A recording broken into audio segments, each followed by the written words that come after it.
एक जगह एक आगजनी की घटना घटित हुई। तो मैंने कहा यार देखो, ये आगजनी की घटना दिखाती है, इसकी प्रकृति दिखाती है कि इस समुदाय ने नहीं किया होगा, पुलिस वहां कार्रवाई करे। मैंने कहा देखो कार्रवाई थोड़ा रोको, देखो मैं बताता हूं अभी। मैंने कहा उसके पूरे वीडियो फुटेज निकालो। तो आप आश्चर्य करेंगे कि आगजनी करने वाला एक व्यक्ति, वह केसरिया गमछा बांधा हुआ है, लेकिन आगजनी करते समय अचानक उसका गमछा निकला, आगजनी करते करते उसके मुंह से निकल पड़ा या अल्लाह। तो मैंने कहा देखो, इस समुदाय हिंदुओं की एक जाति को बदनाम करने के लिए किस शरारत के तहत गमछा बांध करके और पूरी व्यवस्था को अपमानित कर रहा है। ये चीजें दिखाती है कौन लोग हैं जो फेक अकाउंट बना करके जातीय संघर्ष की स्थिति को पैदा करना चाहते हैं। योगी आदित्यनाथ ने उस इकोसिस्टम को भी निशाने पर लिया जो कावड़ यात्रा में हुड़दंग और हंगामा ढूंढ रहे हैं। भगवान शिव की भक्ति में डूबे कावड़ियों को उपद्रवी और आतंकी तक कह रहे हैं। योगी आदित्यनाथ ने सनातनी आस्था के खिलाफ ऐसे नफरती बयान देने वालों को भी कैसे निशाने पर लिया, क्या क्लियर कट मैसेज दे दिया कि भाई लातों के भूत बातों से नहीं मानेंगे, आज आपको देखना चाहिए।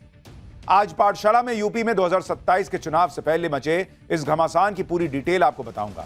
साथ ही यह भी बताऊंगा कि अनिरुद्धाचार्य महाराज ने अखिलेश यादव और मुसलमानों के रिश्ते पर ऐसा क्या कहा है कि हंगामा मच गया है। लेकिन पहले जो हंगामा हुआ है उसकी एक झलक देखिए।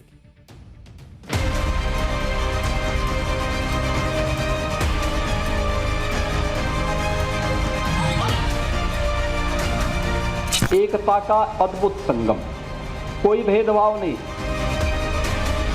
उन्हें उपद्रवी और आतंकवादी तक बोलने का दुस्साहस होता है। यदि थर्ड वर्ल्ड वॉर से बचाना है पूरी दुनिया को, तो केवल सनातन धर्म का एक सूत्र है, विवाद नहीं, संवाद।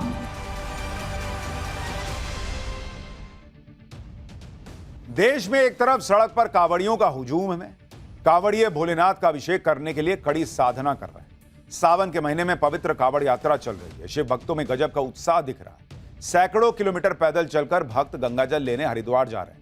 लेकिन कुछ लोगों को कावड़ यात्रा में हंगामा और हुड़दंग ही सिर्फ दिखता है। करोड़ों लोग यात्रा कर रहे हैं, लेकिन कुछ घटनाओं को ऐसे दिखाया जा रहा है कि हर कावड़िया जैसे ऐसा ही कर रहा हो। दूसरी तरफ इसी कावड़ को लेकर सियासत जमकर हो रही है। कोई कावड़ियों को संरक्षित आतंकी बता रहा है, कोई कावड़ियों को उपद्रवी बता रहा है, कहीं सोशल मीडिया पर फेक अकाउंट बनाकर फेक नैरेटिव सेट करने की कोशिश हो रही है। आज मुख्यमंत्री योगी आदित्यनाथ ने एक एक साजिश को बेनकाब किया और इन कोशिशों को सनातन की विरासत को अपमानित करने की कोशिश बताया। एक बार मुख्यमंत्री योगी आदित्यनाथ को सुनिए, वो कावड़ियों के अपमान पर कितने नाराज हैं। कावड़ यात्रा चल रही है, समाज का सबसे यानी श्रमिक वर्ग से लेकर के उच्च वर्ग तक हर व्यक्ति इस अभियान के साथ जुड़ा हुआ। एकता का अद्भुत संगम, कोई भेदभाव नहीं, न जाति का भेद है, न क्षेत्र का भेद है, न वर्ग का भेद है, न मत का भेद है, न संप्रदाय का भेद है। हर हर बम बम बोलते हुए जाते हैं। 300-400 किलोमीटर पैदल जाते हैं, फिर वहां से जल लेकर के कावड़ को कंधे में रख करके फिर उसी प्रकार से उसी भक्ति भाव के साथ चलते हैं। लेकिन मीडिया ट्रायल होता है, मीडिया ट्रायल होता है, बदनाम किया जाता है, खूब उसके बारे में लिखा जाता है। उन्हें उपद्रवी और आतंकवादी तक बोलने का दुस्साहस होता है। यह वह मानसिकता है जो हर प्रकार से भारत की विरासत को अपमानित करना चाहती है। योगी आदित्यनाथ कह रहे हैं कि जानबूझकर कावड़ियों को टारगेट किया जा रहा है। वो कह रहे हैं उनको आतंकी तक बोला जा रहा है। और इस देश में यह संभव है कि जो बम बांध के फट जाने वाले लोग हों, आतंकी हों, सच में उनके लिए कहा जाता है कि आतंक का कोई धर्म नहीं होता। लेकिन कई हजारों करोड़ों कावड़ियों में से एक घटना हो जाए, दो घटना हो जाए, तो सारे कावड़ियों को आतंकी बताने में इन लोगों को टाइम नहीं लगता। इकोसिस्टम। सीएम योगी कावड़ यात्रा को बदनाम करने की कोशिश पर क्यों भड़के हुए हैं, इसकी वजह भी समझना जरूरी है। दरअसल एक ऐसा इकोसिस्टम एक्टिवेटेड हो है जो एक दो घटनाओं के आधार पर पूरी कावड़ यात्रा पर सवाल उठा रहा है। आरोप लगाए जा रहे हैं कि कावड़ में तोड़फोड़ की जाती है, आम लोगों को परेशानी होती है। कावड़ के खिलाफ नैरेटिव सेट करने वाले भूल जाते हैं कि कावड़ यात्रा बहुत कठिन यात्रा है। भोलेनाथ के भक्त सारी तकलीफ और परेशानी भूलकर कावड़ यात्रा करते हैं। कावड़ यात्रा में शामिल कावड़ियों की भक्ति भाव की हैरान करने वाली तस्वीरें आगे दिखाऊंगा। साथ ही सनातन की आस्था के महापर्व कावड़ यात्रा का वो इतिहास भी बताऊंगा कि कैसे भगवान श्री राम और रावण का कावड़ से कनेक्शन है। लेकिन पहले सुनिए सीएम योगी ने एक पुरानी घटना का हवाला देकर कैसे फर्जी पहचान और सोशल मीडिया पर फर्जी अकाउंट बनाकर सनातनी आस्था को बदनाम करने की कोशिश करने वालों को निशाने पर लिया। 3 वर्ष पहले की एक घटना है। एक जगह एक आगजनी की घटना घटित हुई, तो मैंने कहा यार देखो, ये आगजनी की घटना दिखाती है, इसकी प्रकृति दिखाती है कि इस समुदाय ने नहीं किया होगा, पुलिस वहां कार्रवाई करे। मैंने कहा देखो कार्रवाई थोड़ा रोको, देखो मैं बताता हूं अभी। मैंने कहा उसके पूरे वीडियो फुटेज निकालो। तो आप आश्चर्य करेंगे कि आगजनी करने वाला एक व्यक्ति वह केसरिया गमछा बांधा हुआ है, लेकिन आगजनी करते समय अचानक उसका गमछा निकला, आगजनी करते करते उसके मुंह से निकल पड़ा या अल्लाह। तो मैंने कहा देखो, इस समुदाय हिंदुओं की एक जाति को बदनाम करने के लिए किस शरारत के तहत गमछा बांध करके और पूरी व्यवस्था को अपमानित कर रहा है। ये चीजें दिखाती है कौन लोग हैं जो फेक अकाउंट बना करके जातीय संघर्ष की स्थिति को पैदा करना चाहते हैं।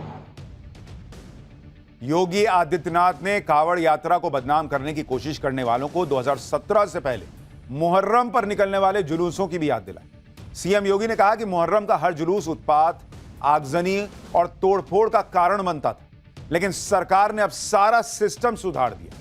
जो सिस्टम को नहीं मानता है उनका क्या इलाज होता है, यह भी सीएम योगी ने बताया, उसको भी सुनिए। उत्तर प्रदेश में तो हम लोगों ने व्यवस्था भी बनाई हुई है कि वे अस्त्र शस्त्र से आप प्रदर्शन नहीं करेंगे, नहीं तो मुहर्रम का हर जुलूस उत्पात का, आगजनी का, तोड़फोड़ का कारण बनता था। बहन बेटियां सड़कों पे नहीं निकल पाती थी, कोई उस समय नहीं बोलता था। सावन के महीने के ठीक पहले, इसके ठीक पहले मुहर्रम का आयोजन हुआ। हमने एक व्यवस्था बना दी कि भाई देखो, आप ताजिया की हाइट इससे ज्यादा मत करना। जौनपुर में जबरदस्ती उन्होंने बड़ा ताजिया उठाया और हुआ क्या, वो हाई टेंशन की चपेट में आया, 3 लोग मर गए। बाद में उन्होंने रास्ता जाम किया, तो पुलिस ने कहा क्या करें। मैंने कहा लाठी मार करके बाहर करो इनको, क्योंकि ये लातों के भूत हैं, बातों से मानेंगे नहीं। योगी आदित्यनाथ खुलकर अपनी बात रख रहे हैं और एक तरफ सीएम योगी आदित्यनाथ का एजेंडा क्लियर है, सनातन पर वो झुकने को तैयार नहीं। वहीं दूसरी तरफ 2027 के विधानसभा चुनाव में पीडीए यानी जाति की राजनीति का नैरेटिव सेट करने में जुटे अखिलेश यादव अब ऐसे लोगों को भी टारगेट करने लगे हैं जो हिंदू समाज में एकता की बात करते हैं, सनातन का झंडा बुलंद करने की मुहिम में जुटे हैं। पहले अखिलेश यादव के निशाने पर भारत ही नहीं विदेश में भी सनातन की अलग जगाने में जुटे बाबा बागेश्वर आए। आपको याद है उन्होंने कहा था कि टेबल के नीचे से पैसा लेते हैं बागेश्वर बाबा। और अब कथावाचक अनिरुद्धाचार्य महाराज अखिलेश एंड कंपनी के निशाने पर आ गए, जिसके लिए अखिलेश यादव और अनिरुद्धाचार्य महाराज का साल 2023 का एक वीडियो वायरल किया जा रहा है, जिस पर पिछले कुछ दिनों से जबरदस्त बवाल मचा हुआ। खुद अखिलेश यादव के समर्थक इसे सोशल मीडिया पर जमकर शेयर कर रहे हैं, कह रहे हैं कि अखिलेश यादव ने अपने ज्ञान से कथावाचक अनिरुद्धाचार्य महाराज की बोलती बंद कर दी। दरअसल अखिलेश यादव और कथावाचक अनिरुद्धाचार्य महाराज का 2 साल पुराना यह वीडियो लखनऊ और आगरा एक्सप्रेसवे पर। एक्सप्रेसवे पर अनिरुद्धाचार्य महाराज का सामना अखिलेश यादव से हुआ। अखिलेश यादव ने सवाल पूछे। अखिलेश यादव ने अनिरुद्धाचार्य महाराज से भगवान कृष्ण के नाम से जुड़ा एक सवाल पूछा, लेकिन अनिरुद्धाचार्य महाराज के जवाब से अखिलेश संतुष्ट नहीं हुए और यह कहते हुए आगे बढ़ गए कि तुम्हारा रास्ता अलग, हमारा रास्ता अलग हुआ। आप अखिलेश यादव और अनिरुद्धाचार्य महाराज के बीच का यह 2 साल पुराना वायरल वीडियो जो अब और वायरल किया जा रहा है उसको सुनिए, फिर आपको बताऊंगा कि अनिरुद्धाचार्य महाराज ने इस वीडियो पर क्या पलटवार किया जिससे समाजवादी पार्टी के नेता भड़क गए हैं और इसके पीछे का पॉलिटिकल गेम क्या है। अखिलेश यादव के साथ बातचीत का पुराना वीडियो वायरल हुआ तो अनिरुद्धाचार्य महाराज ने भी अखिलेश यादव को वो जवाब दिया जो 2 साल पहले वो एक्सप्रेसवे पर नहीं दे पाए थे। अनिरुद्धाचार्य महाराज ने अपने यूट्यूब चैनल पर एक वीडियो शेयर किया जिसका कैप्शन दिया गया, नेताजी के साथ वायरल वीडियो पर क्या बोले महाराज जी। इस वीडियो में अनिरुद्धाचार्य महाराज ने अखिलेश यादव को न सिर्फ भगवान कृष्ण का पहला नाम बताया बल्कि रास्ते अलग होने वाले बयान पर भी पलटवार किया। एक बार सुनिए भगवान कृष्ण के पहले नाम पर अनिरुद्धाचार्य महाराज क्या कह रहे हैं फिर बताता हूं कि बात अब बढ़ते बढ़ते कहां पहुंच गई। अनिरुद्धाचार्य महाराज ने अपने वीडियो में अखिलेश यादव का सीधे सीधे नाम नहीं लिया, लेकिन इशारों इशारों में अखिलेश यादव की मुस्लिम तुष्टीकरण की राजनीति के भी धागे खोल दिए। और यही बात सुनकर बहुत सारे लोग कह रहे हैं कि यूपी में क्लियर कट डिवीजन दिख रहा है कि योगी आदित्यनाथ हैं जो सनातन का अपमान, सनातनियों का अपमान सहने को तैयार नहीं है। दूसरी तरफ अखिलेश यादव हैं जिन्होंने क्लियर कह दिया, जैसा अनिरुद्धाचार्य महाराज कह रहे हैं कि तुम्हारा रास्ता अलग, हमारा रास्ता अलग। और वो आरोप लगा रहे हैं कि वो ये बात मुसलमानों से नहीं कह सकते क्योंकि मुसलमान भर भर के सपा को वोट करता है। इतना ही नहीं, अनिरुद्धाचार्य महाराज ने अखिलेश यादव का नाम लिए बिना जातिवाद की राजनीति करने वालों पर बड़ा हमला बोला। उन पर समाज को बांटने का आरोप लगाया, सवाल उठाया कि जिनके मन में प्रजा के प्रति इतनी नफरत है, वो समाज को कैसे एकजुट रख सकते हैं भाई। कथावाचक अनिरुद्धाचार्य महाराज के पलटवार पर अखिलेश यादव का कोई जवाब तो नहीं आया, लेकिन इस विवाद में सपा सांसद और क्रिकेटर रिंकू सिंह की मंगेतर प्रिया सरोज की एंट्री हो गई। प्रिया सरोज ने ट्वीट किया कि जब एक बाबा कृष्ण जी का नाम बताने में असफल हो जाता है तो अपनी छवि सुधारने के लिए वो राष्ट्रीय अध्यक्ष जी का नाम हिंदू मुस्लिम जोड़कर देश प्रदेश का माहौल खराब कर देता है। यही सिखाते हैं ये अपने प्रवचन में। हालांकि ये पहला मौका नहीं है जब सनातन संस्कृति, सनातन के पर्व या सनातन की बात करने वाले अखिलेश यादव और उनकी पार्टी के टारगेट पर। आप देखिए कि सनातन का महापर्व महाकुंभ भी लगातार अखिलेश यादव के निशाने पर रहा।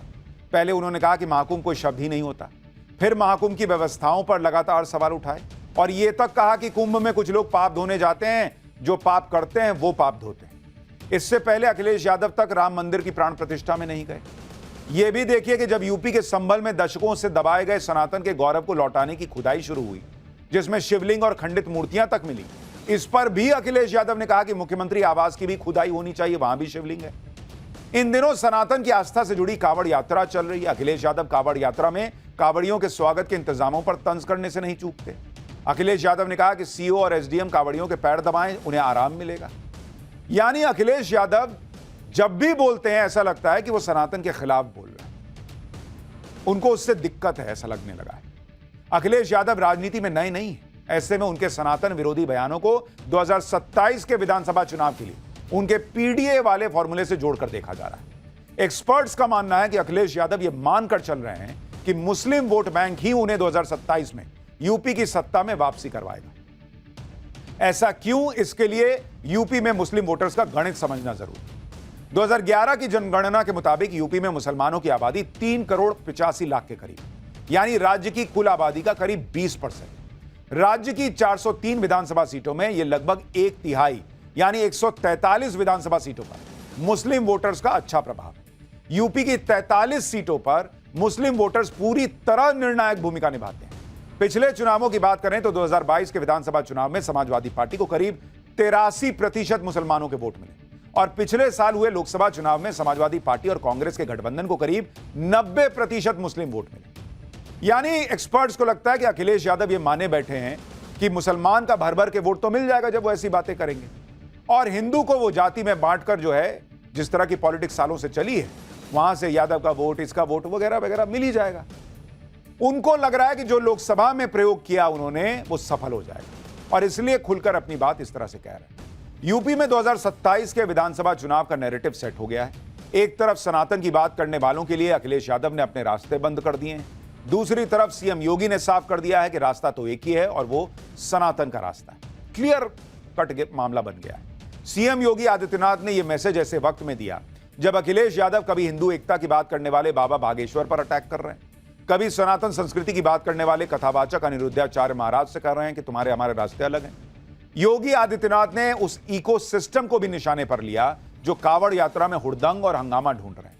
भगवान शिव की भक्ति में डूबे कावड़ियों को उपद्रवी और आतंकी तक कह रहे हैं। योगी आदित्यनाथ ने सनातनी आस्था के खिलाफ ऐसे नफरती बयान देने वालों को भी कैसे निशाने पर लिया, क्या क्लियर कट मैसेज दे दिया कि भाई लातों के भूत बातों से नहीं मानेंगे। आज आपको देखना चाहिए। आज पाठशाला में यूपी में 2027 के चुनाव से पहले मचे इस घमासान की पूरी डिटेल आपको बताऊंगा। साथ ही यह भी बताऊंगा कि अनिरुद्धाचार्य महाराज ने अखिलेश यादव और मुसलमानों के रिश्ते पर ऐसा क्या कहा है कि हंगामा मच गया है। लेकिन पहले जो हंगामा हुआ है उसकी एक झलक देखिए।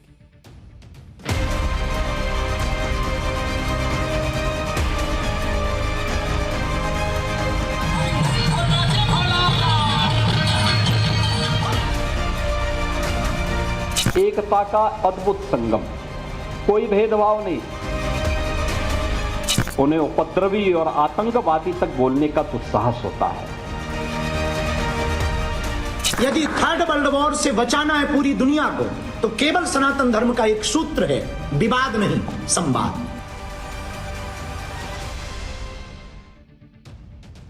देश में एक तरफ सड़क पर कांवड़ियों का हुजूम है। कांवड़िए भोलेनाथ का अभिषेक करने के लिए कड़ी साधना कर रहे हैं। सावन के महीने में पवित्र कांवड़ यात्रा चल रही है। शिव भक्तों में गजब का उत्साह दिख रहा है। सैकड़ों किलोमीटर पैदल चलकर भक्त गंगाजल लेने हरिद्वार जा रहे हैं, लेकिन कुछ लोगों को कांवड़ यात्रा में हंगामा और हुड़दंगी सिर्फ दिखता है।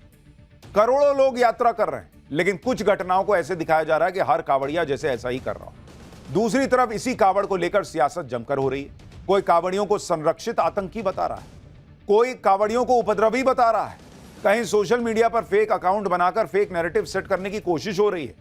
आज मुख्यमंत्री योगी आदित्यनाथ ने एक एक साजिश को बेनकाब किया और इन कोशिशों को सनातन की विरासत को अपमानित करने की कोशिश बताया।